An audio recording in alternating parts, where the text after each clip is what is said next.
कार्तिके भरणी जातम् यतीन्द्राश्रयमाश्रये ज्ञानप्रमेयसाराभिवक्तारं वरदं मुनिम्। दास अब तक तनियन बोल रहा था, पर बाद में ही देखा कि अनम्यूट नहीं किया था। तो एक तनियन का अनुसंधान से तनियन अनुसंधान को समाप्त करता हूँ और उपन्यास में उद्युक्त होता हूँ। दास बोला था कि आज ज्ञानसार इस प्रबंध में जो पाशुर है उस पाशुर का अर्थानुभव प्रारंभ करूंगा, पर उससे पहले इस प्रबंध के प्रारंभ में जो तमिल में तनियन पढ़ा जाता है उसका भी अर्थ का अनुवाद करने वाला हूँ। சுருளார் கருங்குழல் தோகையர் வேல்விழியில் துவளும் மருளாம் வினைகடும் மாर्कम பெத்தேன்। यहाँ इस तनीन का रचयिता कौन है पता नहीं, पर वो बोल रहे हैं कि मैं एक मार्ग को पा लिया हूँ, मुझे एक मार्ग का लाभ हुआ है। वो कैसा मार्ग है पता है? சுருளார் கருங்குழல் தோகையர் வேல்விழியில் துவளும் மருளாம் வினைகடும் மாर्गम பெத்தேன்। अज्ञान का हरण करने वाला मार्ग मुझे मिल गया है। वो कैसा क्या मार्ग है? वो अज्ञान किस तरह का अज्ञान है? तो बोलते हैं इस लोक में हम विषय प्रावण्य नामक विषय प्रावण्य नामक एक दुख है, उसमें गिर जाते हैं। ये विषय प्रावण्य माने क्या? विषय माने शब्दादि विषय बोलते हैं। शब्द, स्पर्श, रूप, रस, गंध। हमारे पास पंच इंद्रिय है, उन पंचेंद्रियों का विषय पांच है, शब्द, स्पर्श, रूप, रस, गंध। इनसे कुछ अधिक अनुभव कहीं नहीं होता है ना। हम कुछ भी देखते हैं या सूंघते हैं या उसका स्वाद लेते हैं, सुनते हैं, छूते हैं, उतना ही, पांच। सभी अनुभव इनमें अंतर्भूत हो जाते हैं, है ना। कभी कभी क्या करते हैं, ये फोन देखते रहते हैं, फोन में से वो जो भी दृश्य दिखता है ना उसको देखने से कुछ अनुभव मिलता है। ऐसे भ्रम से हम देखते रहते हैं, उसमें से कुछ शब्द आते हैं तो वो संगीत इत्यादि उनको सुन लेते हैं। और रस चाहिए, हाँ, घर में जो खाना पकाया जाता है ना वो इतना रुचिकर नहीं होता है, से क्या करते हैं कभी कभी बाहर जाके खाते हैं रुचि के लिए। और अच्छा गंध चाहिए, इसलिए जो भी बहुत परफ्यूम इत्यादि होते हैं उनका धारण करते हैं। ऐसा देखिए ना। और अच्छा स्पर्श चाहिए। अच्छा स्पर्श माने एक हमारा बच्चा है, बच्चा का आलिंगन करना भी एक स्पर्श है ना, स्पर्शानुभव है। ऐसा जो कुछ भी है ना, जो कुछ भी अनुभव इस दुनिया में हो वो क्या होगा? शब्द, स्पर्श, रूप, रस, गंध, इनका अनुभव में अंतर्भूत होगा, उतना ही, कुछ और नहीं हो सकता है। तो ये क्या है ना, विषय है, इनका अनुभव, उसमें प्रावण्य, वो अनुभव करने का जो आ, इच्छा होती है ना, वो वही विषय प्रावण्य कहलाता है। ये विषय प्रावण्य एक बड़ा क्या है ना, क्या बोलते हैं, पिट, गड्ढा है। वो बड़ा गड्ढा है जिसमें हम गिरे तो गिरते जाते हैं, बाहर आने का कुछ मार्ग ही नहीं मिलता है। कुछ ऐसा होते हैं ना। हाँ, गड्ढा गड्ढा। तो उसमें गिरने से हम गिरते जाते हैं। ये क्या है ना, विषयानुभव कैसा लगता है? अरे स्वामी, एक बार में वो खाना खा लेता हूँ, इससे समाप्त, ऐसा सोचते हैं। पर वहां खाने से वो इच्छा चली जाती है क्या? चलती नहीं है, वो और दृढ़ हो जाती है वो इच्छा। इसलिए विषय प्रावण्य, विषयानुभव और करने से उसमें प्रावण्य ही अधिक होता है, कम नहीं होता है। ऐसा विषय प्रावण्य है ना, इस विषय प्रावण्य के कारण दुनिया में बहुत लोग बाधित हो रहे हैं। उसका कारण क्या है? अज्ञान है। ज्ञान नहीं है, अज्ञान के कारण विषय प्रवण हो जाते हैं। इस अज्ञान को नाश करने का एक मार्ग मुझे मिला है बोलते हैं। वो मार्ग क्या है बोलते हैं? மறைநான்கும் சொன்ன பொருள் ஞான சாரத்தை புந்தியில் சந்தவன் உங்களி சேரருளாள மாமுனி அம்பொர் கடல்கள் அடைந்த பின்னே। मैं दयापाल मुनि जी का श्री चरणारविंदों को पा लिया हूँ, उनको प्राप्त कर लिया हूँ, तो मार्ग मुझे मिल गया। वो मार्ग क्या है? ज्ञान सार ही है।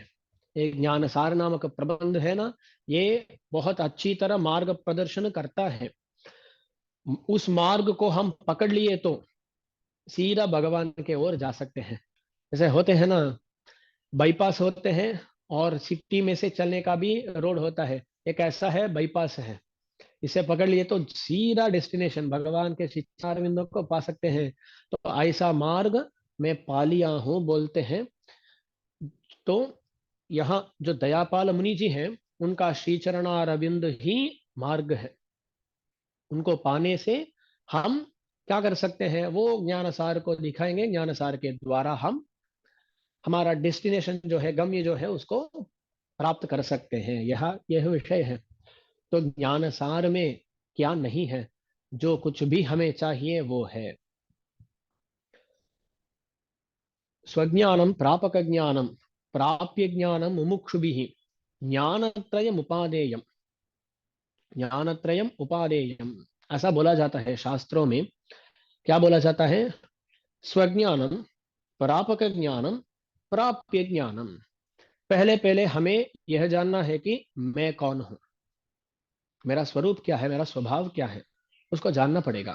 उसको जानने से हमें प्राप्य का निश्चय करने का अवकाश मिलेगा।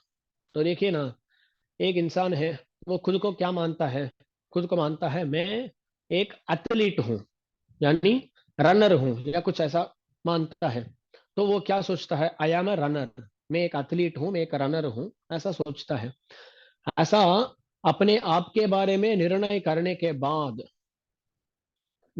के बाद वो क्या करता है? तो मेरा प्राप्य यह है। तो कोई ऐसा अपने आप को एथलीट समझ लिया, तो उसका प्राप्य क्या होगा? वो सोचेगा ओलंपिक में गोल्ड मेडल चाहिए मुझे, वो उसका प्राप्य होगा। तो अपने आप के बारे में वो सोच लिया है, प्राप्ति का निश्चय कर लिया है। इसके बाद क्या करना है? ऐसे सोचते हुए, सपना देखते हुए समय बिताने से गोल्ड मेडल मिलने वाला नहीं है। तो क्या करना है? जो भी अभ्यास लेना है वो अभ्यास लेना है, वो अभ्यास करना है। और जहां जहां मेंटल स्ट्रेंथ हो, फिजिकल स्ट्रेंथ हो, ऐसा जो भी जिसमें दृष्टि प्रसारित करनी है, उसमें दृष्टि प्रसारित करके अभ्यास करके वो अपना प्राप्य को पा सकता है। तो देखिए ना, अपने आप को समझना है, प्राप्य का निष्कर्ष करना है, उसका जो साधन है उसके बारे में जानना है और उसका अनुष्ठान करना है। तो ये एक शरीर के शरीर के विषय में ऐसा बोल सकते हैं। जो शरीर युक्त है, इस शरीर का क्या मकसद है? ऐसे सोचने वाला सोचता है मुझे ओलंपिक गोल्ड मेडल चाहिए। पर शरीर को छोड़ के आत्मा के बारे में हम जब बात करना शुरू करते हैं, तब आत्मा कौन है? सच में वो कौन है? आत्मा तो एथलीट भी नहीं है, आत्मा कुछ और भी नहीं है। आत्मा कौन है उसके बारे में जानना पड़ेगा। तो शास्त्र बोलता है, अरे आत्मा एथलीट नहीं, कुछ और नहीं, वो आत्मा है शेष। आत्मा कौन है? वो शेष है। शेष माने दास है वो। तो हमारे बारे में जानना अत्यावश्यक है। तो हम जब हमारे बारे में जान लेते हैं कि हम शेष हैं, तो क्या हुआ है? स्वज्ञानम, अपने बारे में जो ज्ञान पाना है उसको पा चुके हैं। ये ज्ञान मिल गया। तो इसके बाद किसका निर्णय लेना है? प्राप्य ज्ञानम। मैं शेष हूं तो मेरे लिए प्राप्य क्या होगा? मैं शेष हूं तो मेरे लिए कैंकर्य ही प्राप्य होगा। तो प्राप्य निष्कर्ष करना है। प्राप्य ज्ञान क्या है? भगवान का मुखोल्लास ही प्राप्य है, भगवान का कैंकर्य ही प्राप्य है, ये प्राप्य ज्ञानम हो गया। मेरे बारे में जान लिया, उसके बाद पुरुषार्थ का निर्णय कर लिया, तब अरे प्राप्य को मैं कैसा पाऊंगा, उस कैंकर्य को मैं कैसे पाऊंगा, इसके बारे में चिंता करना है। तब शास्त्र बोलता है अरे भगवान ही एक मार्ग है, भगवान ही एक मार्ग है, भगवान को प्रार्थना करो, भगवान ही खुद अपनी सेवा दे देंगे। ऐसा शास्त्र बोल देता है। तो क्या हुआ, अपने बारे में जानना है, प्राप्ति के बारे में जानना है, और प्रापक के बारे में यानी साधन के बारे में जानना है।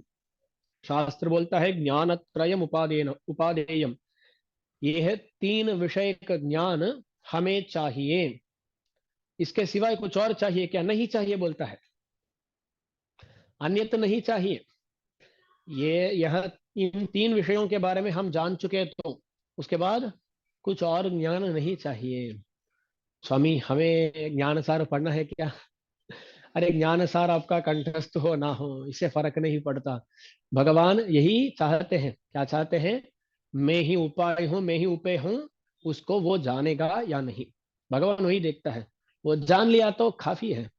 आपका तिरुवायुमொழி कंठस्थ ना हो, ज्ञान सार कंठस्थ ना हो, ये कंठस्थ ना हो, वो कंठस्थ ना हो, कुछ प्रॉब्लम नहीं है। अरे यहाँ देखिए ना, दास बोल रहा हूँ ज्ञान सार कंठस्थ ना हो तो भी कुछ प्रॉब्लम नहीं है। तो आपको सोचना चाहिए, जो लौकिक ज्ञान को हम संपादित करते हैं, उसका संपादन में हम सदा सर्वदा जुटे हैं, उसके बारे में क्या बोलना है? उसके बारे में तो कुछ बोलना ही नहीं है। तो देखिए, वो तो हमें आत्मोज्जीवन के लिए उपेक्ष है, यानी अनादरणीय है ऐसे ज्ञान। इसलिए हमें क्या चाहिए, क्या जानना है? इन तीन विषयों के बारे में जानना है। तो यहाँ देखिए, आप बोल सकते हैं स्वामी तो ज्ञानसार जानना नहीं है क्या? ऐसा दास का अभिप्राय नहीं। क्या बोल रहा हूँ, ज्ञानसार कंठस्थ ना हो तो भी ज्ञानसार से इन तीन विषयों के बारे में हम जान चुके तो वो काफी है। ये दास का अभिप्राय है, ये नहीं कि स्वामी बोल दिए ज्ञानसार नहीं चाहिए, कुछ भी नहीं चाहिए, हम कुछ भी पढ़ेंगे नहीं, ऐसा दास का अभिप्राय नहीं। जो जानना है उसको जानना ही है। आपका कंठस्थ करने से मुक्ति नहीं मिलेगी, इस ज्ञान से ही मुक्ति मिलेगी। तो ज्ञान पाना आवश्यक है। तो तीन विषय हो गए ना। तो यहाँ इसको दूसरी तरह भी देख सकते हैं। दास पहले उपन्यास में भी बोला था, तत्व हित पुरुषार्थ। यहाँ जो प्राप्य ज्ञान हम बोले थे वो पुरुषार्थ के बारे में ज्ञान है, जो प्रापक ज्ञान बोला था वो साधन के बारे में ज्ञान है। और जब दास बोला था स्वज्ञानम, खुद के बारे में जानना है, तो जब हमें खुद के बारे में जानना है ना, तब क्या होगा? हमें जानना है कि मैं प्रकृति से विलक्षण हूं और भगवान का दासभूत हूं। तो यहाँ देखिए, मुझे मेरे बारे में भी जानना है, इस प्रकृति के बारे में भी जानना है, भगवान के बारे में भी जानना है। तो मेरे बारे में मुझे अच्छी तरह जानना है, तो प्रकृति के बारे में और ईश्वर के बारे में जानना आवश्यक है ना? नहीं तो कोई इस प्रकृति को नहीं जाने तो वो क्या सोचेगा? वो सोचेगा कि अरे मैं शरीर हूं, ये शरीर जब नष्ट होने वाला है तब मैं भी नष्ट हो जाता हूं, ऐसी सोच आ सकती है। तो हमें ये भी जानना आवश्यक है, इस शरीर से मैं अत्यंत भिन्न हूं, देहेन्द्रिय मन प्राण धीभ्योन्यः बोलता है, ऐसा हमारे आचार्य बोलते हैं। तो हम इस प्रकृति प्राकृत पदार्थों से अत्यंत भिन्न है, इसको भी जानना है। ईश्वर का शेष है, उसको भी जानना है। तो देखिए ना, हमारे बारे में जानना है तो भी तीन तत्वों के बारे में जानना आवश्यक हो जाता है ना? प्रकृति के बारे में जानने बिना, ईश्वर के बारे में जाने बिना हम हमारे बारे में जान नहीं सकते। इसलिए तत्व ज्ञान, जो तत्व है उनके बारे में यथार्थ ज्ञान, सही तरह का ज्ञान का संपादन करना है, प्राप्य ज्ञान का संपादन करना है, प्रापक ज्ञान का भी संपादन करना है। हो गया। इनके बारे में बहुत अच्छी तरह बोलने वाला एक प्रबंध है, तो वो है ज्ञान सार। यही विषय है। तो हम पहले उपन्यास में देखे थे कि अरुणाल पेरुमाल एम्बेरुमानार यानी दयापाल मुनि, वो रामानुजाचार्य की सच शिष्य थे। और अपनी जो निष्ठा है उसको लोक में प्रचारित करते हैं अपने ग्रंथ के द्वारा। यह विषय है। तो हम ग्रंथ में अब प्रवेश करते हैं। यहाँ इस ग्रंथ में तत्व हित पुरुषार्थों का जो ज्ञान है उसका सारांश दिया जाता है, इसलिए इसका नाम हुआ ज्ञान सार। तो ज्ञान, तत्व हित पुरुषार्थों के बारे में ज्ञान, उसका सार यहाँ दिया जाता है, इसलिए इसका नाम हुआ ज्ञान सार।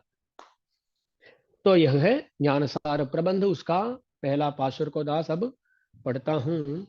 ऊन उड़र्चिरनीत वन कमலை கேள்வன் அடித்தேனு ஹருமாசெமிகு சிந்தையராய் தானே பழுத்தால் விழும் கனிபோல் பற்றற்று வீழும் விழுக்காடேதான் அருளும் வீடு।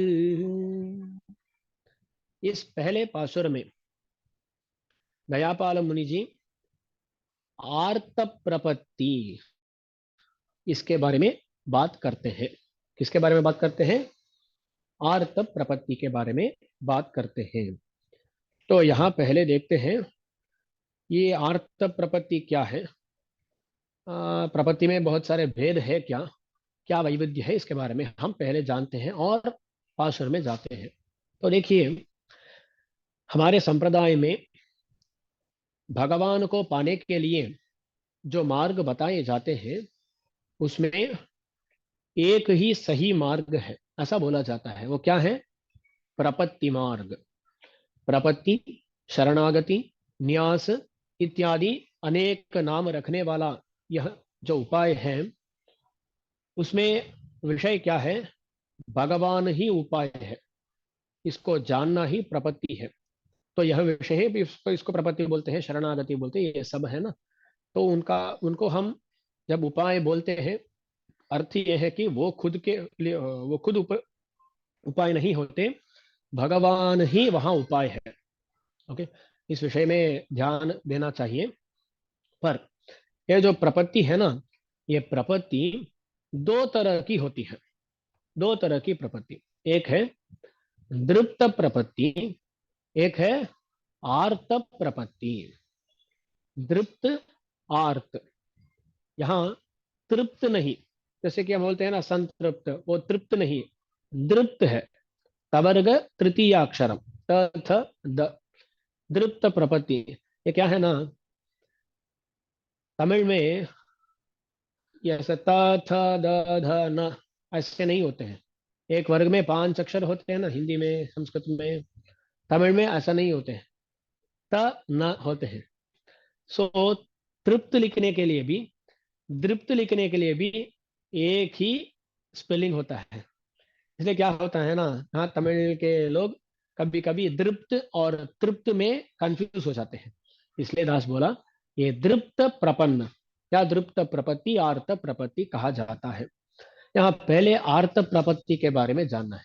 आर्त प्रपत्ति माने हम क्या करते हैं? यहाँ उदाहरण आपको चाहिए तो षटकोप सूरी जी है। षटकोप सूरी जी वो कैसे थे? आर्त प्रपन्न थे। वो क्या करते हैं ना, भगवान उनको ज्ञान और भक्ति देता है। क्या ज्ञान और भक्ति दिया भगवान, और भगवान सोचा कि ये षटकोप सूरी जी बहुत सारे प्रबंध लिखने वाले हैं। भगवान ज्ञान और भक्ति दिया और वो पहला प्रबंध प्रारंभ करते हैं। भगवान संतुष्ट हो गया, हाँ प्रबंध का प्रारंभ हो गया है। तब वो क्या करते हैं? பொய்நின்ற ஞானமும் பொல்லா ஒழுக்கும் அழுக்குடம்பும் இன்னிந்த நீர்மयिनियामुरामयी। पहले बोलते हैं, अरे भगवान, मेरा ज्ञान जो है वो अच्छी तरह नहीं है, वो करेक्ट ज्ञान नहीं है। और पुल्ला वड़ुको, मेरा जो चरित्र है, अनुष्ठान है, वो भी सही नहीं है।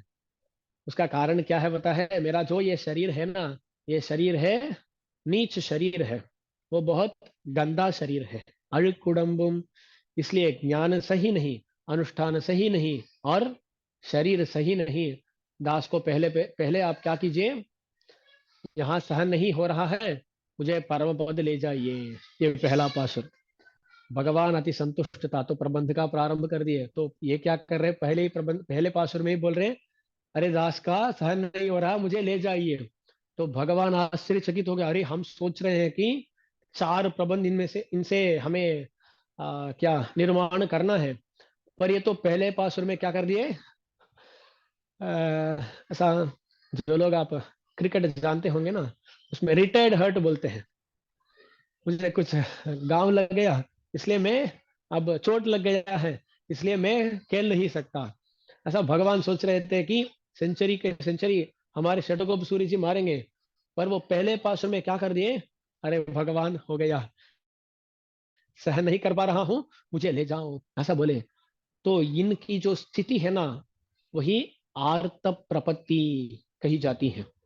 तो क्या है ना, वो सहन नहीं कर सकते संसार को देखते हुए, अरे संसार इतना दोषयुक्त है, इतना दोषयुक्त है, मैं यहाँ रह नहीं सकता। और भगवान के गुण को देखते हैं, अरे भगवान का इतने गुण है, तो भगवान को तुरंत पाना है।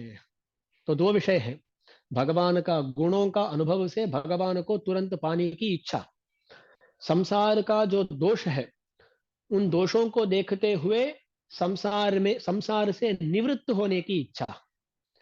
इससे इसके कारण वो क्या करते हैं, अरे भगवान मुझे अभी अभी मोक्ष चाहिए, ऐसी प्रार्थना करते हैं। वो कौन है, आर्त कहे जाते हैं, आर्ताह संस्कृत में, आर्त।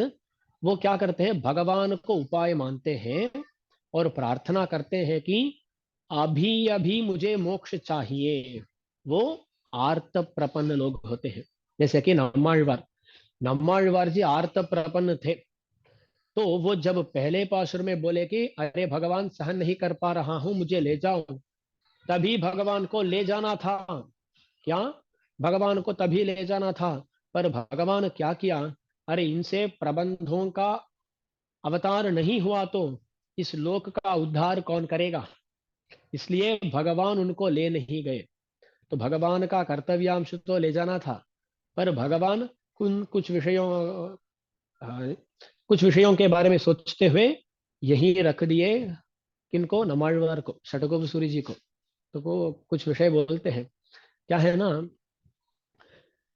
नाड तिरुंद है काग, एक विषय है। ये जो लोक है ना, ये दुनिया, इसका उद्धार होना है, वो एक विषय है। नम्माழ்वार जी रहेंगे तो प्रबंध निर्माण के द्वारा और अपने उपदेश के द्वारा इस लोक का उद्धार कर देंगे, इसलिए वो प्रार्थना करेंगे तभी मैं मोक्ष को ले गया तो कौन उद्धार करेगा। यह एक अभिप्राय था भगवान का। और दूसरा अभिप्राय था, ये खुद नम्माழ்वार क्या करते हैं ना, तिरुवायुमொழி, ये तिरुविरुत्तम है, तिरुविरुत्तम नामक एक प्रबंध है, उसके प्रारंभ में ही ऐसी प्रार्थना करते हैं। उसके बाद चौथा प्रबंध है तिरुवायुमொழி। उस तिरुवायुमொழி में क्या करते हैं ना, पहले ही दशक में, கரவெசும் வெடிவடி நீரநிலம் இவமிசை வரணவில் திரள்வழி அணிபுராய் நின்ன अरणडिमेल कुरहूर चढ़गोबन सुनना निरनिरय आयरत्य विभक्तुम वीडे, ऐसे बोलते हैं। वो क्या करते हैं, सहस्त्र गाथाओं में ये एक दशक है, ऐसा बोल देते हैं। नम्माழ்वार क्या करते हैं, सहस्त्र गाथाओं में, यानी 1000 गाथाओं में ये दशक है, पहले ही दशक में बोल दिए। और क्या करते हैं ना, बीच में भगवान को बोलते हैं, अरे भगवान मुझे ले जाओ। तो भगवान ने कहा, अरे आपकी प्रतिज्ञा क्या होगी अब, आप तो पहले ही प्रतिज्ञा कर दी है कि 1000 पासुर आएंगे, पर आप तो आप पूछ रहे हैं मुझे ले जाओ। इसलिए भगवान, षटकोप सूर्य जी का जो संकल्प है, जो उनकी प्रतिज्ञा है, उसकी हानि ना हो, ये भी भगवान का अभिप्राय है। और तीसरा विषय यह भी है कि नच पोई यागा मई का आगा। देखिए, नम्माழ்वार जी वैष्णव बने, ज्ञान पाए, प्रार्थना किए, भगवान मोक्ष ले गए, तो दुनिया में सब लोग क्या कहेंगे, अरे इस वैष्णव संप्रदाय में घुसना नहीं जी, घुसने पर मोक्ष मिल जाता है, इसलिए कोई भी नहीं जाना, ऐसा एक दुष्प्रचार हो जाएगा। होता है ना, ऐसे बहुत सारे दुष्प्रचार दुनिया में होता है। तो वैष्णव बनने से ही भगवान मोक्ष दे दिया तो ये दुष्प्रचार हो जाएगा, कोई भी वैष्णव संप्रदाय में घुसेगा नहीं, प्रवेश नहीं करेगा। तो भगवान देखे, इनको प्रार्थना करने देते हैं, मोक्ष नहीं देने वाले हैं। ऐसा भगवान संकल्प करके उनके द्वारा 4 प्रबंधों का निर्माण करने के बाद, वहां उनका भी जो भक्ति थी ना, उस भक्ति का भी वर्धन करना था, ये भी एक विषय है। चौथा विषय है, उनका जो भक्ति है उसको परभक्ति को परज्ञान करके, परज्ञान को परम भक्ति करके, इससे ज्यादा भक्ति का वर्धन नहीं हो सकता। ऐसी स्थिति जब आई तब मोक्ष को ले गए, ऐसा भी बोला जाता है। तो देखिए ना, ये आर्त प्रपन्न थे कौन? षटकोप सूरी जी। तो आर्त प्रपन्न कैसे होते हैं? हे भगवान, आप ही उपाय हो, मैं सहन नहीं कर पा रहा हूँ, आपका गुणों का अनुसंधान करते हुए आपको पाना चाहता हूँ, तुरंत मोक्ष दीजिए। वो लोग होते हैं आर्त प्रपन्न। स्वामी, अब इस समय में कोई ऐसा होता है क्या? कोई ऐसा दिखते नहीं है। अब तो सब लोग कैसे हैं? दृप्त प्रपन्न है। वो दृप्त प्रपन्न माने वो दूसरा कैटेगरी है प्रपत्ति में। दृप्त प्रपत्ति, दृप्त प्रपन्न, वो कैसे है ना, उनका इतना ज्ञान आ गया कि ये शरीर संबंध जो है वो अच्छा नहीं है, वो तो दुख देने वाला ही है, ऐसा एक ज्ञान हो गया। पर क्या है ना, इस शरीर के साथ जो संबंध है वो ऐसा है कि इस शरीर को अभी अभी छोड़ने का भी मन नहीं कर रहा। तो इस शरीर को छोड़ने का मन नहीं कर रहा। तो कौन है? हम सब लोग हैं दृप्त प्रपन्न। प्रपन्न है तो दृप्त प्रपन्न है हम लोग। तो क्या है ना, हमें थोड़ा थोड़ा ज्ञान है, हाँ भगवान को पाना है, इस शरीर को छोड़ना है, इतना ज्ञान है। पर इस शरीर को अभी छोड़ना है, अरे नहीं जी, इस शरीर में बहुत अभिमान है, हमारे बच्चे हैं, हमारे माँ बाप हैं और हमारे कुटुंब सभ्य हैं, इन सबको छोड़ने का मन तो अब नहीं कर रहा है। ऐसी जो स्थिति है ना, वो लोग कैसे क्या कहलाते हैं? वो होते हैं दृप्त प्रपन्न। तो भगवान से वो ऐसी प्रार्थना करते हैं, हरे भगवान, आपके श्री चरणारविंद ही हमारा उपाय है, हमें मोक्ष चाहिए। कब चाहिए? इस शरीर के अंत में मोक्ष दे देना, एक और शरीर नहीं चाहिए। ये शरीर तो हमें अब थोड़ा इससे इसके साथ संबंध हो गया है, तो इसलिए इस शरीर को छोड़िए, इस शरीर के बाद मोक्ष दे दीजिए। ऐसी जो प्रार्थना करते हैं ना, वो लोग होते हैं दृप्त प्रपन्न। तो दो तरह के प्रपन्न होते हैं, आर्त प्रपन्न, दृप्त प्रपन्न। तो यहाँ हम सब लोग इस दृप्त प्रपन्न के कैटेगरी में आएंगे। हम भगवान बोल सकते हैं ना, कभी कभी हमें भी ऐसा अभिप्राय आता है, अरे भगवान ही उपाय है, बाद में भूल जाते हैं। पर कभी कभी जब उपन्यास सुनते हैं या दास बोलता हूँ, तब तो ऐसा मन होता है, हाँ भगवान ही उपाय है, कुछ और हमें नहीं चाहिए, कुछ और प्रयोजन नहीं चाहिए, ऐसा मन होता है कभी कभी। तो तब तब हम क्या होते हैं? दृप्त प्रपन्न होते हैं। तो अब तो यार ऐसे ट्यूबलाइट नहीं आ रहे हैं, पहले तो ट्यूबलाइट ऑन करने से क्या होता है ना, ऐसा एक बार चमकता जाता, चमकता जाता, चमकता जाता, और 2 मिनट के बाद ऐसा वो प्रकाशित होता। ऐसा ही था ना पहले, ट्यूबलाइट ऐसे ही होते हैं। हम ऐसे ही हैं। क्या है ना, कभी कभी ज्ञान, कभी कभी अज्ञान, कभी कभी ज्ञान, कभी कभी अज्ञान। और कब वो पूरे पूरी तरह जलेगा? मोक्ष जाने के बाद। यहाँ जब तक हम होंगे ना, तब तक वो पूरी तरह जलने वाला नहीं है। तो ऐसे हैं हम लोग। तो हम दृप्त प्रपत्ति का भी आ, अच्छी तरह अनुष्ठान नहीं कर रहे, ऐसे ही बोलना चाहिए। पर बोलना है तो हम दृप्त प्रपन्न हैं। इसलिए दृप्त प्रपन्नों का इस देह का अवसान में, यानी समाप्ति में मोक्ष होता है। यह विषय है आर्त प्रपन्न, दृप्त प्रपन्न। यहाँ और एक विषय बोल देता हूँ ना। देखिए, भगवान को पाने के लिए बहुत सारे मार्ग है, उपायांतर है, यानी कर्म योग, ज्ञान योग, भक्ति योग, ऐसे करके भगवान को पा सकते हैं, एक विषय। दूसरा है प्रपत्ति, शरणागति। शरणागति से भगवान को पाना। वहां शरणागति में दो तरह की शरणागति होती है, आर्त प्रपत्ति, दृप्त प्रपत्ति, है ना। तो यहाँ देखिए, जब कोई उपायांतर का अनुष्ठान करता है, यानी कोई भक्त योग कर रहा है, ऐसा सोचिए, जब उसका भक्ति योग निष्पत्ति हो जाती है, तब भगवान ये संकल्प करता है, इस व्यक्ति का जो जो कर्म है, उस कर्म में संचित कर्म का नाश कर देता हूं। ऐसा भगवान संकल्प करता है, किसका जी? भक्ति योग निष्ठ के लिए जो कर्म में संचित कर्म होते हैं, उस संचित कर्म का पूरी तरह विनाश कर देता है भगवान। संचित कर्म गॉन, डिलीटेड। उसके बाद जो प्रारब्ध कर्म होता है ना, उस प्रारब्ध कर्म को, उस भक्ति योग निष्ठ को भोगना पड़ता है। पूरी तरह भोगना पड़ता है उसको। ये प्रारब्ध कर्म कैसा होता है ना, कभी कभी एक जन्म में भी समाप्त हो सकता है, कभी कभी 10 जन्म, 100 जन्म, कितने भी जन्म हो सकते हैं, उस प्रारब्ध का तो अनुभव करना ही पड़ेगा। किसको? उस भक्ति योग निष्ठ को। ओके। वहां भी थोड़े शॉर्टकट है, यानी ऐसा अवतार रहस्य ज्ञान इनको लेकर वहां थोड़े शॉर्टकट्स है, पर यूजुअली जनरली ऐसा होता है। ओके। तो भक्ति योग निष्ठ के लिए भगवान क्या संकल्प करते हैं? संचित कर्म का नाश कर दूंगा, प्रारब्ध को तो भोगना पड़ेगा। यहाँ ये कर्म जो है ना, पुण्य पाप रूप कर्म, उसमें दो होते हैं। एक है संचित कर्म, दूसरा होता है प्रारब्ध कर्म। ये संचित को क्या है ना, हम जो भी करते हैं कर्म, भगवान तो तुरंत तुरंत उसका फल नहीं दे सकता। वो क्या हो जाता है ना, वो बहुत बड़ा हो जाता है, उसका जो संख्या है ना, हमारी कर्म की संख्या, वो बहुत बड़ी हो जाती है। इतनी बड़ी हो जाती है, भगवान देखता है अरे इसको करंट अकाउंट में रखने से कुछ फायदा नहीं है, उसको एफडी में ट्रांसफर कर देते हैं। तो वो जो है ना, उसको हम जब चाहे तब निकाल नहीं सकते हैं। ऐसा भगवान संचित कर्म को लगा कहीं ऊपर, ऐसा क्या है ना, बैग्स में ऐसा बांध कर भगवान रख लेता है। आज खोलेंगे नहीं, कभी और खोलेंगे, ऐसा सोचते हुए जो भगवान रखा हुआ है, भगवान रखता है, उसको संचित कर्म बोलते हैं। जिसका अक्यूमुलेशन हुआ है, जिसका फल अब तक प्रारंभ नहीं हुआ, जिसका फलदान अब तक प्रारंभ नहीं हुआ, वह संचित कर्म।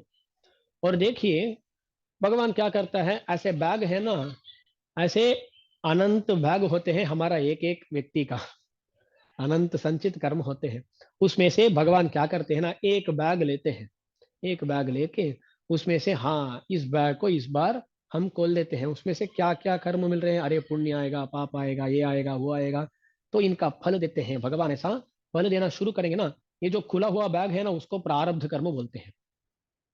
उसमें से कुछ पुण्य ऐसे भी होते हैं जिनको भोगने के लिए हमें बहुत सारे जन्म लेने पड़ेंगे। यानी देखिए ना, एक व्यक्ति था, वो एक ऋषि के पास जाके कुछ सेवा किया। वो ऋषि बोले, अरे तू 7 जन्म तक सुखी रहो, ऐसा वो मुनि बोल दिए। कर्म तो एक है पुण्य, पर वो कितने जन्म के लिए भोगने पड़ेगा उस कर्म को? 7 जन्म हो गए। ऐसा भी हो सकता है किसी मुनि के पास जाके अपसार कर दिया, वो मुनि बोले अरे 7 जन्म तक तो देखो ना, इतना दुखी होगा। ऐसा एक श्राप दिए तो वो क्या होगा ना, वो एक ही कर्म है, पर उसको अनुभव करने के लिए 7 जन्म लेना पड़ेगा, होता है ना। तो देखिए यही प्रारब्ध कर्म होता है। प्रारब्ध कर्म में भी कुछ कर्म ऐसे होते हैं जिनको बहुत जन्मों में भोगना पड़ता है, और कुछ कर्म होते हैं, छोटे होते हैं, जिनको एक जन्म के अंदर ही हम अनुभव कर सकते हैं। तो ऐसे बहुत सारे कर्म होते हैं, इसको प्रारब्ध बोलते हैं। यहाँ जो भक्ति योग निष्ठ है, वो भक्ति योग निष्ठ तो प्रारब्ध कर्म का पूरी तरह अनुभव करके ही मोक्ष को पहुंचेगा, ये हमारा संप्रदाय है। ये जो प्रपत्ति करने वाला है, इस प्रपत्ति करने वालों में जो आर्त प्रपन्न है, वो तो क्या प्रार्थना कर रहा है, अरे भगवान मुझे अभी ले जाओ। तो भगवान जब ऐसी प्रार्थना ये भक्त करता है, नहीं प्रपन्न करता है, तब भगवान संकल्प कर देते हैं, इसका जो भी कर्म है, प्रारब्ध हो या संचित हो, जो भी कर्म है वो नष्ट हो जाए, ऐसा संकल्प कर देते हैं और मोक्ष ले जाते हैं। तो जब प्रपत्ति हुई तभी पूरी तरह कर्म का नाश करके भगवान ले जाते हैं। ये आर्त प्रपत्ति का फल है। आर्त प्रपत्ति का ये वैभव है कि पूरी तरह कर्म का नाश कर देता है। पर ये हमारा जो दृप्त प्रपत्ति है ना, वो दृप्त प्रपत्ति में भगवान क्या करते हैं, संचित कर्म जो है उस संचित कर्म का भी नाश कर देते हैं। और जो प्रारब्ध कर्म होता है, प्रारब्ध कर्म में दो तरह के कर्म होते हैं।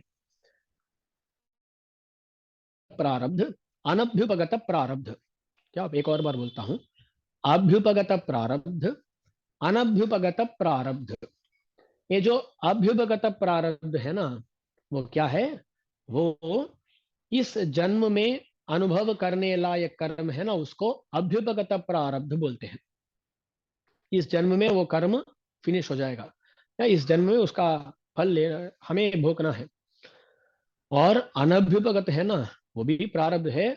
हम देखे थे ना वो मुनि का श्राप या मुनि का वो वर, वो कैसा होता है, उसको 7 जन्मों में भोगना पड़ता है। वो अनभिभगत है। और उसमें भी एक जन्म सुखी होना, वो अभ्युपगत में आ जाएगा। 7 जन्म लेना नहीं, 6 जन्म वो नहीं होंगे। तो देखिए ना, अब भगवान क्या करेगा, इस जन्म में जो जो कर्म इस दृप्त प्रपन्न को भोगना है, उसको भगवान रख कर जो भी बाकी संचित कर्म है और जो भी बाकी अनभ्युपगत प्रारब्ध है, उसका नाश कर देता है भगवान। उसका पूरी तरह नाश कर देता है। इसलिए इस जन्म में जो भोगना है, उसको भोग कर, यानी अनुभव करके हम इस मोक्ष को पहुंच सकते हैं। हम बीच में कुछ और पाप नहीं किए तो वो भी है ना। हमें प्राप्ति हो गई, भगवान को नाश कर दिए, उसके बाद हमारा ज्ञान वो कुछ बदल गया और हम कुछ पाप कर दिए, तो उसका भी फलानुभव करना पड़ेगा। तो इसलिए भगवान ऐसा कर दिए। तो जो इस जन्म में अनुभव करना है वो कर्म बाकी है। कभी कभी हमें ऐसा लगता है, क्या लगता है, स्वामी वो भगवान तो इतने शक्तिमान है, इतना कर्म को नाश किए, अरे इतना जो इस देह में अनुभव करना है उस कर्म को क्यों बाकी रखे, उसका भी नाश कर दे तो बहुत अच्छा होता ना। ऐसा हमारा चिंतन कभी कभी होता है। तो हमारे आचार्य उसका जवाब देते हैं, अरे भगवान आपका पूरा पाप को, पूरा पुण्य को नाश कर दिए, तो भगवान का अनुग्रह ही होगा। और इस जन्म में देखिए ना, ये दृप्त प्रपन्न का इसकी प्रार्थना क्या है, मुझे इस देह के अंत में मोक्ष जाना है। और ऐसी प्रार्थना किया है। और भगवान क्या करते हैं, इसका जो भी पाप है उसका नाश नाश कर देते हैं। तो इसका पाप ही नहीं मिलेगा, पूरा सुख ही सुख, सुख ही सुख, सुख ही सुख मिलेगा। तो ये क्या करेगा ना, ये सोचेगा, अरे हम तो भगवान के पास जाके मोक्ष की प्रार्थना कर रहे थे, पर यहाँ इस दुनिया इतनी सुखदायक है, हमें क्यों मोक्ष जाना है, ऐसा मन लगेगा हमें। इसलिए भगवान देखते हैं, अरे कुछ ना कुछ पाप रखने से ही तू क्या है ना, मोक्ष को पाने की इच्छा रखेगा। इसलिए भगवान क्या करते हैं, कुछ ना कुछ पाप रखते हैं। पूरी तरह पाप का नाश कर दिए तो क्या करेंगे हम, यहाँ का इस सुख का अनुभव करते हुए तृप्त हो जाएंगे। तृप्त नहीं, तृप्त हो जाएंगे हम। हाँ अच्छा है, यही अच्छा है। अरे हमें क्यों मोक्ष जाना है, कभी कभी ऐसा लगता है ना, जब बहुत अच्छा एक आनंद मिल जाता है तब लगता है, अरे ऐसे आनंद में ही हम रह गए तो बहुत अच्छा, ऐसा लगता है। तो ऐसा नहीं लगना है, इसलिए भगवान हमें पाप रखे हैं कि वो पाप हमें भगवान का स्मरण दें और दिखाए कि इस प्रकृति में होने तक हम सुखी नहीं हो सकते। तो ये सब विषय हो गया दृप्त प्रपत्ति, आर्त प्रपत्ति के बारे में। इन चीजों के बारे में सोचिए, आप पहले भी सुने सुने होंगे। आप सुने नहीं तो एक बार इसके बारे में चिंतन कीजिएगा, किसका क्या क्या होता है, आर्त प्रपन्न का क्या, दृप्त प्रपन्न का क्या, ये संचित कर्म क्या है, प्रारब्ध कर्म क्या है, अभ्युपगत प्रारब्ध क्या है, अनभिभगत प्रारब्ध क्या है, इनके बारे में सोचिएगा। और हम अब पासुर में जाते हैं, पासुर में प्रवेश करते हैं। पहला पासुर है। इस पहले पासुर में आर्त प्रपन्न कैसा होता है उसके बारे में बोलते हैं। ओ नवुड चिरनीत, पहले बोलते हैं, हम सब लोग कहाँ हैं, हम सब लोग कुछ कारागार में है क्या, जेल में है क्या हम लोग। हाँ बोलिए जी, जेल में है। हाँ बोल रहे हैं, स्वामी बोल रहे हैं, हाँ जेल में ही है हम लोग। हाँ बोलते हैं, स्वामी बोलते हैं कि हम जेल में है। हाँ जेल में है। मैं सोच रहा हम सब लोग फ्री है, स्वतंत्र है। स्वामी बोल रहे हैं नहीं, हम तो एक जेल में है। क्या है वो जेल, कर्म। ये देह है ना, ये शरीर ही एक जेल है। जेल को कारागार बोलते हैं, और क्या बोलते हैं, जेल। जेल तो इंग्लिश है, तो कारागार वो है ना। बोलते हैं ऊन उडर चिरनीत, उडल माने देह, ऊन उडल माने मांसमय देह। अरे क्यों देह के बारे में बोलने के वक्त मांसमय बोलना है, ये दिखाने के लिए कि अरे ये कुछ बहुत सुंदर चीज नहीं है। हमारे आचार्य बोलते हैं, हमारे शरीर में जो अंदर होता है ना, उसको बाहर के ओर लाए तो ये कितना गंदा है। ये शरीर, ये अंदर तो इतना गंदा है, मांस है, रक्त है, वो है, ये है, अस्थि मज्जा, ऐसा बहुत सारे हैं। पर इन सब को हम कैसे किए हैं, इस चर्म के द्वारा कवर किए हैं। इसलिए अंदर का जो गंदगी है ना, वो दिखती नहीं है। ऐसा बहुत सारे लोग क्या करते हैं, घर में जो जो गंदगी होती है ना, उसको ब्रशिंग अंडर द कारपेट बोलते हैं इंग्लिश में। तो क्या करते हैं, कारपेट के नीचे गंदगी को रखना। और क्या करते हैं, जो कबोर्ड्स होते हैं ना, कबोर्ड को खोल के देखे तो अंदर इतनी गंदगी होगी, पर उसको ऊपर से ऐसा क्लोज करने से आहा, इतना सुंदर है, ऐसा दिखता है, ऐसा लगता है। ऐसा ही हमारा जो शरीर है ना, वो अंदर इतना दुष्ट है, इतना दोषयुक्त है, पर उसको हम चर्म से उसको कवर करके, उसका जो भी दोष है ना, उसको देखते नहीं है। ये ऐसा नहीं कि हम कवर करते हैं, वो कवर्ड है, इसलिए हम उसका दोष नहीं देख सकते। यहाँ बोल रहे हैं, अरे वो इतना दोषयुक्त है, वो ऊन वुडल माम समय देह है। वो देह कैसा है, वो सिरई, सिरई माने कारागार। अरे इस देह को जेल बोलने का मतलब क्या है, तात्पर्य क्या है? तो यहाँ देखिए, ज्ञान सार का व्याख्यान श्री वरावरा मुनि स्वामी जी महाराज के द्वारा लिखित है। ये हमारे वरावरा मुनि स्वामी जी का सामर्थ्य है कि कोई भी विषय हो, किसी भी विषय को वो इतनी अच्छी तरह समझाते हैं। जो क्लैरिटी होता है ना उनका, उनकी वाणी में, वो किसी और आचार्य का नहीं होता, ऐसा बोल सकते हैं हम। इसमें दो राय भी नहीं हो सकते, इसलिए उनका नाम हुआ है विशदवाक शिखामणि। विशदवाक शिखामणि। उनका वाक, उनकी वाक कैसी है, विशद है। उनके वाक में वैशद्य है। वैशद्य माने क्लैरिटी, इतनी क्लैरिटी होती है ना। और कभी भी ऐसे नहीं करते हैं कि, तो अब देखिए ना, हम उपन्यासकार हैं, ज्ञानसार विषय है, उसमें पहला परशुराज बोलने का प्लान करते हुए आए थे। पर क्या हुआ, आर्त प्रपत्ति दृप्त प्रपत्ति के बारे में बोलने लगे, तो 40 मिनट्स उसमें ही चला गया। बराबर में स्वामी जी महाराज ऐसे कभी भी नहीं करते हैं। वो जो जहां बोलना है उतना ही बोलते हैं, ना ही अति संग्रह रूप से बोलते हैं, ना ही अति विस्तृत रूप से बोलते हैं। जितना चाहिए उतना ही बोलते हैं। और जो बोलते हैं वो क्रिस्टल क्लियर होता है। कुछ संदेह का वहां बात, संदेह की बात ही नहीं होती है। ऐसा व्याख्यान कोई और नहीं कर सकता, सिर्फ वरावनी स्वामी जी महाराज कर सकते हैं। वो ज्ञान सार का एक व्याख्यान किए हैं, ये हमारा सौभाग्य है। तो वो दिखाते हैं, अरे इस देह को कारागार बताने का अर्थ क्या है, तात्पर्य क्या है। तो देखते हैं, देखिए ना। पहले, कारागार में अंदर इतना दोष होता है, कारागार के बाहर से हम देखते हैं, हमें कुछ पता नहीं होता है। और जो लोग अंदर जाके आते हैं ना, वो बोलते हैं कि इतनी गंदगी होती है, वहां के लोग इतने बुरे होते हैं। तो अंदर जो है ना, वो अंदर बहुत गंदगी, या बहुत वो बहुत दोषयुक्त होता है। तो ये देह भी देखिए ना, बाहर देखने पर कुछ नहीं दिखता, अंदर तो इतना दोष है इस देह में। तो ये कुछ ही हुआ। आंतर दोष युक्तत्वम, कारागार और देह का सामान्य धर्म है, दोनों में कॉमन मिलते हैं। और दूसरा विषय, आत्मावक संकोच करम आ गया। देखिए, जो कारागार में फंस जाता है, वो क्या, वो बाहर आ सकता है क्या? नहीं। वो कहाँ रह सकता है, उसका एक बाउंड्री अब हो गया, इतनी जगह में ही वो रह सकता है, यहाँ ही जा सकता है, यहाँ से बाहर नहीं आ सकता। तो उसका क्या हो गया है, संकोच हो गया है ना। ऐसा ही ये आत्मा जो है ना, जो इस देह में फंसा है, इसका भी संकोच हो गया है। ये सोचे तो भी कहीं नहीं जा सकता। आत्मा तो ज्ञानमय है, पर उसका ज्ञान का भी संकोच हो गया है।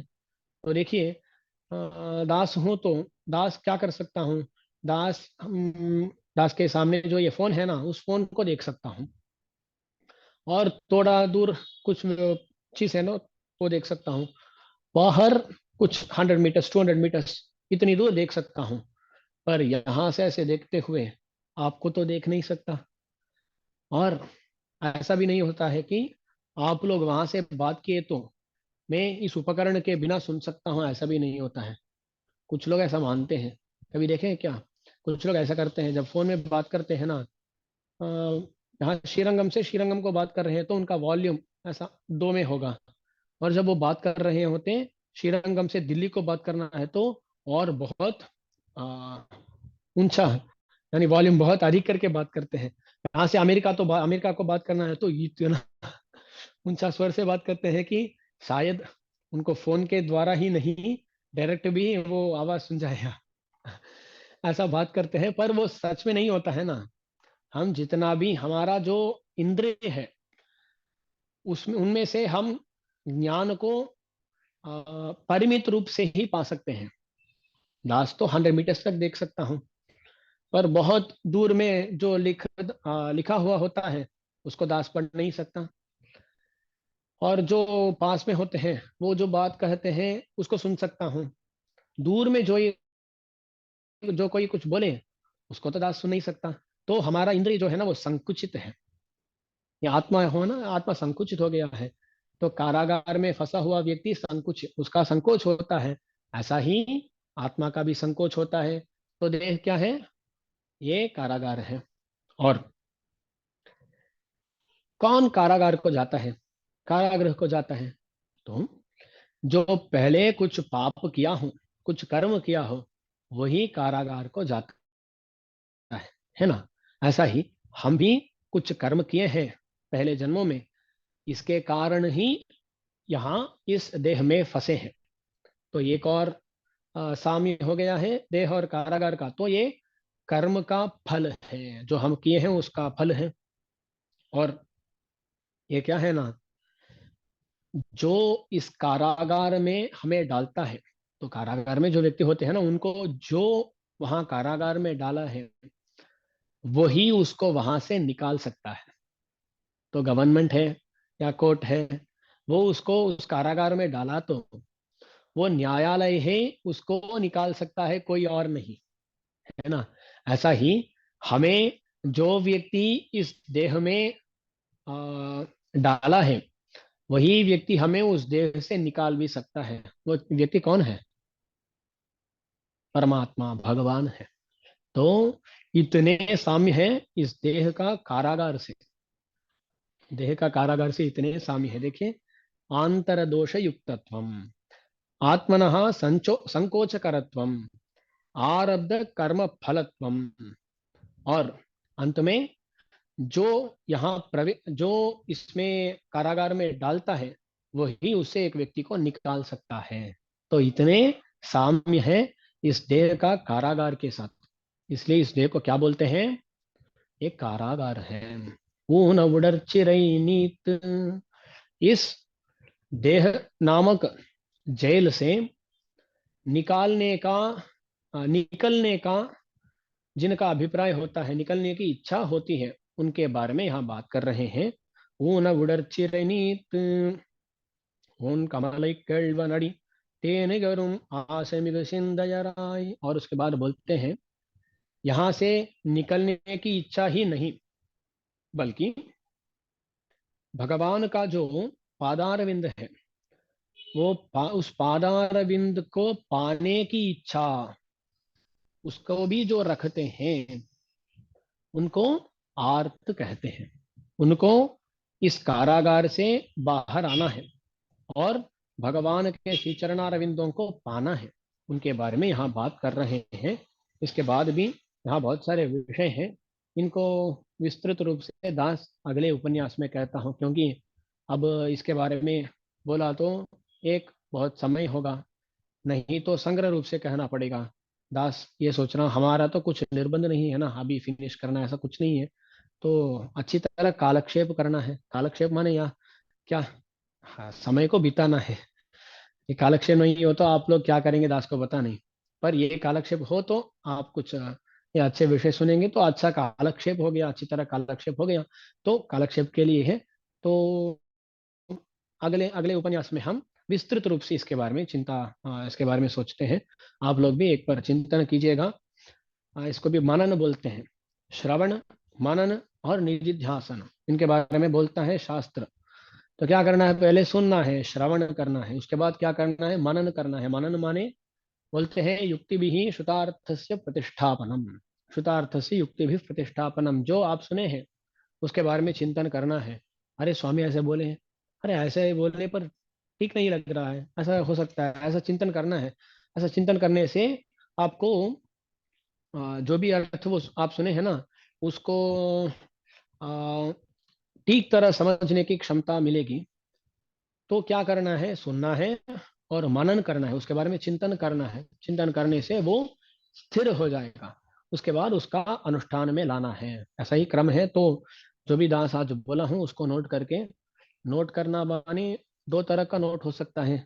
एक तो है नोटबुक में नोट करना, दूसरा है मन में नोट करना। तो हमारे पेरियार बोलते हैं, सुवरवड़ी इഴുதி கொண்டேன், वो बोलते हैं जो भगवान के चरित्र है ना, उनको मैं अच्छी तरह लिखा हूँ। कहाँ लिखा हूँ, मेरे मन में लिखा हूँ, ऐसा बोलते हैं। कौन, हमारे श्री विष्णु चित्त सूर्य जी बोलते हैं।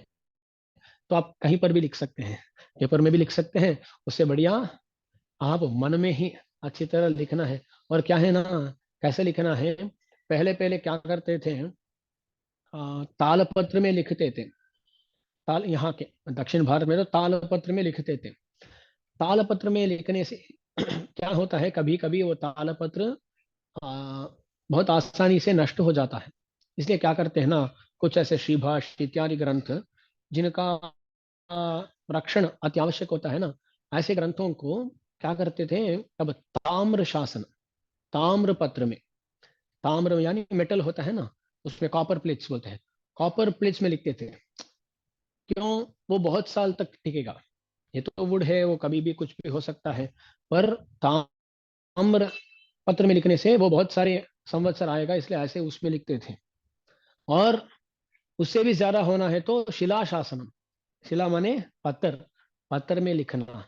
तो तालपत्र में लिखने से ताम्रपत्र में लिखना और ज्यादा देर के लिए टिकता है। और शिला शासन यानी शिला में लिखना, और भी आप कहीं पर भी लिख सकते हैं। पर ये क्या है ना, एक बोलते हैं, कभी कभी ये तमिल में ऐसा कहा जाता है, किसी बात को हम निभाते नहीं है तो क्या बोलते हैं, हाँ तो जो बोला है ना उसको जाके कावेरी में ही लिखना पड़ेगा। क्या बोलते हैं, कावेरी में लिखना पड़ेगा। कावेरी में हम कुछ लिखते हैं तो क्या होता है, वो एक क्षण के लिए भी टिकता नहीं है, ऐसा तो मत कीजिएगा। कावेरी में लिखना नहीं, तो आप ताम्रपत्र या तालपत्र या शिला में लिख लीजिए, ऐसा दृढ़ रूप से लिख लीजिए। ऐसा बोलते हुए दास आज का उपन्यास का समापन करता हूँ। श्रीमते रम्य जामात्र मुनीन्द्राय महात्मने श्रीरंगवासिने भूयात नित्यश्रीर नित्यमंगलम आழ்வார் பெருமானார் ஜீயர் திருப்படிகளே शरणम। हाँ, भोजपत्र वो एक और पत्र है, वो तो मैं वही बोला था ना, उत्तर भारत में भोजपत्र, और उसमें उस इंक से लिखते थे, मशी बोलते हैं वो, वहाँ का, वहाँ पर ऐसा होता था। दक्षिण भारत में तो तालपत्र, तालपत्र बोलते हैं। वो भोजपत्र शायद एक क्या ना, वृक्ष के, हाँ लंबा होता है, वृक्ष के, या क्या बोलते हैं ना, स्तंभ होता है ना, स्थानों, उससे निकलते हैं। ये ताल पत्र, ये ताल वृक्ष होता है ना, उसमें से निकलते इतना ही होता है, वो ताल पत्र इतने इतने होता है। भोजपत्र तो थोड़ा लंबा होता है, क्योंकि वो पत्ता नहीं है, वो शायद दास को पता नहीं मे बी, वो वृक्ष का उस शरीर से निकालते हैं। आप कुछ शरीर बोल सकते हैं, ट्रंक बोलते हैं ना इंग्लिश में, ट्रंक से निकाला जाता है शायद, I am not sure about that. इसलिए भोजपत्र में मशी से लिखते थे वहां, वहां। यहाँ तो ताल पत्र में ऐसा इम्प्रेशन लगाते हैं। तालपत्र में लिखना माने impression, you just know, impression होता है उसमें। उसके बाद उसमें थोड़ा ऐसा जो कोयला बोलते हैं ना, कोल, ऐसा लेके उसको लेके उसमें रब करते हैं। तब क्या होता है ना, उसमें जो इम्प्रेशन लगा है वहाँ वो काला दिखता है। ऐसा यहाँ तालपत्र का लिखना यहाँ फेमस है। उत्तर भारत में तो भोजपत्र में मशी के साथ, इंक के साथ लिखना। ओके, ओके, अडियन रामानंद।